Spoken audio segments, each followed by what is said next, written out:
Hi, it's me, and I know I was due to be coming back with the electronics for this little beast, the MILTON copy, but I found them the other day to do this video and spotted that there are no nuts or washers for these pots. So I've ordered those, they are on order, and this will be happening even imminently. So in the meantime, I have got two pretty much best kept secret unboxings for you in the interim.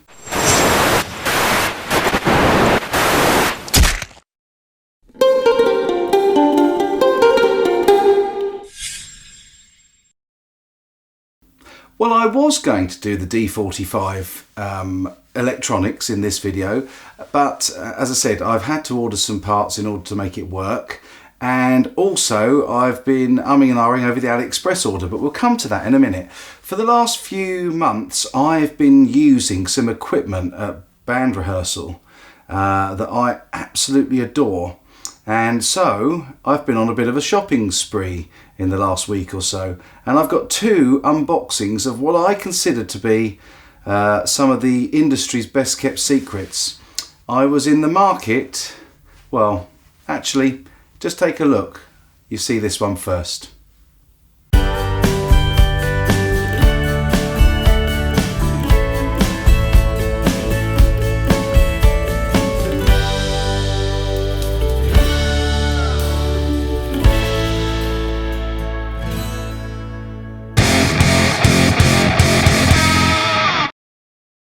So there it is. I was in the market for a new amplifier and I wanted a completely valve amplifier, and I've been playing the Tiny Terror, the orange Tiny Terror at band rehearsal for months, and I absolutely love it. The tone is just second to none. And what with 2016 being the 10th anniversary, and also they're discontinuing, Orange are discontinuing the Tiny Terror this year, so I decided it was high time that I bought one. I bought it second-hand, obviously, on eBay, and I've been absolutely delighted with it. But in order to really put it to best use, I had to buy one of these.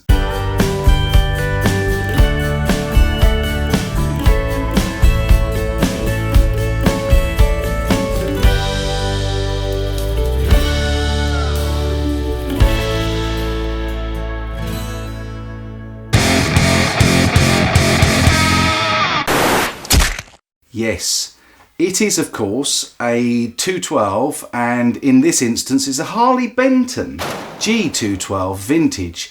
Now this is a cab that can drive 60 watts in stereo into 16 ohms, or 120 watts in mono into 8 ohms. But the key thing about this, and why I think this particular model, Harley Benton, at less than £200 is one of the internet's best kept secrets, is it contains two Celestion V30 speakers, which are vintage 30 speakers, 30 watts, and paired up with this orange Tiny Terror head, they sound absolutely awesome.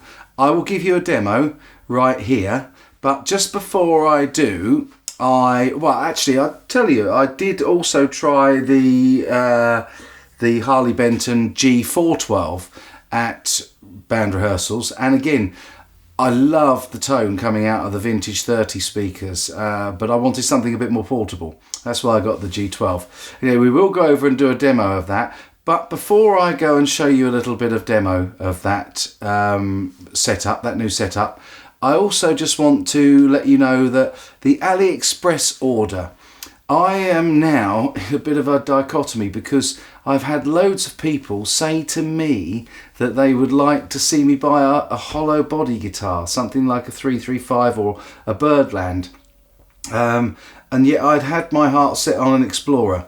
So I know I said I wasn't going to vote on it, and I'm not going to vote, but I'm going to give it another week while I and ah and wait for your suggestions in the comments section down below. If you really think that it would be good to do a hollow body, do say. Otherwise, I am going to stick with my original of the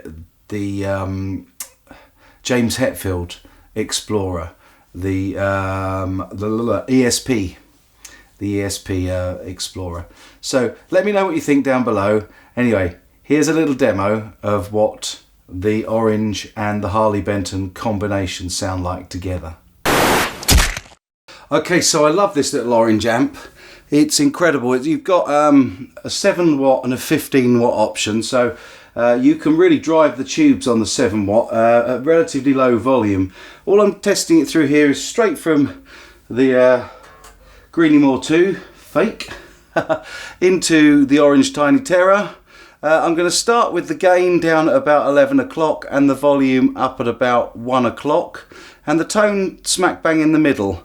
We're on the 7 watt setting, and I'll just give you a little taste of what the neck pickup sounds like.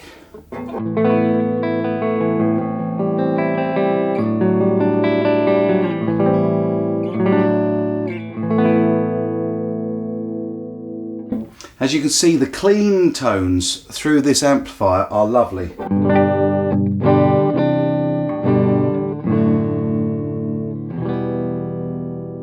But not really what it's known for. That was the neck. This is the both pickups.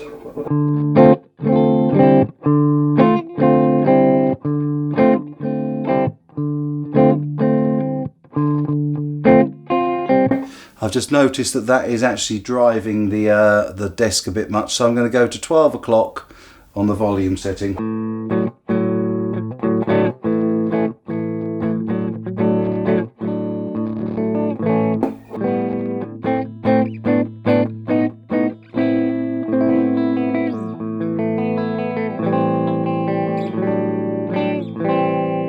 Really nice clean tone. Then finally the bridge pickup. Although actually it's really demoing the guitar more than it is the amp. But of course, favourite setting, just knock the volume back a bit and the tone just back, both of those at 11 o'clock. And we'll pop the gain up to 12 o'clock. And this gives you, with the bridge pickup, that real nice Angus Young type crunch. All I'm going through, as I said, is the, I don't know if I did say actually, the Rode M3, just close mic'd onto one of the speakers.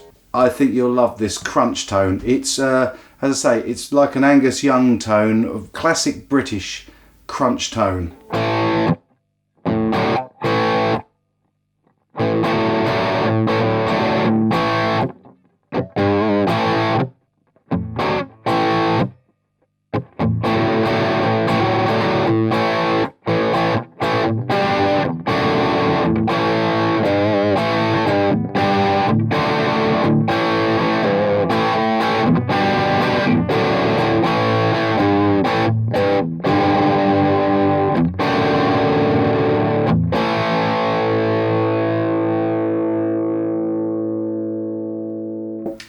And it's not just the orange head. That Celestion pairing of the Celestion V12s in this Harley Benton cab, which is tremendous value, do really give it that extra little bit of creamy woman tone. And I think that you will probably enjoy it. I'm going to stick on this bridge pickup, but I'm just going to knock the gain up to about 1 o'clock. Because this really saturates out so quickly, this Tiny Terror, especially on the 7 watt.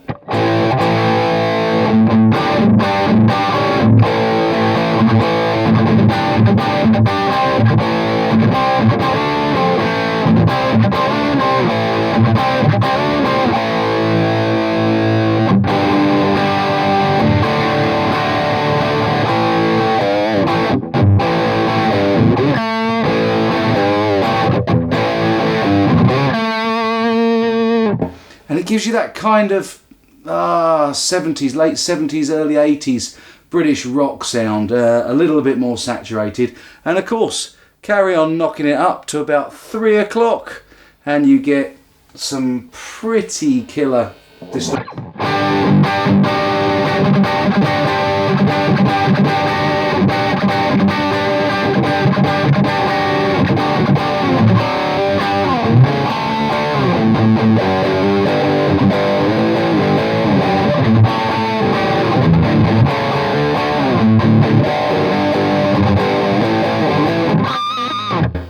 And And that's the sort of 80s and 90s type sound that I really love. You can go further, obviously, take it right the way up. It's going to make one hell of a noise now, but this is the fully saturated sound.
Loving this amp.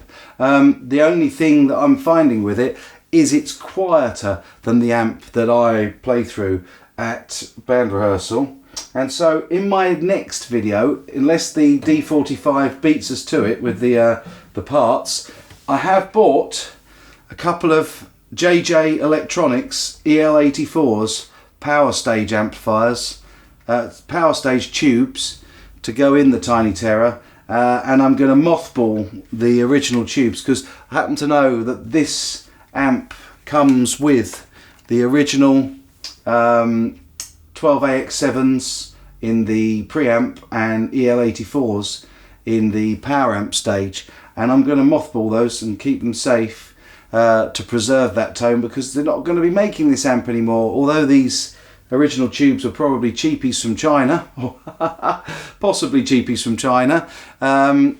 I've had really good reports about these JJ Electronics tubes, and so I will do a video very shortly swapping these out and give you a demo of what the difference is. And in fact, what we do need to do before is I'm going to do a little measurement of the output decibels before the change and after. So be back again soon with another video, whether it's the D45 or some more on my new guitar rig. In the meantime, take care folks.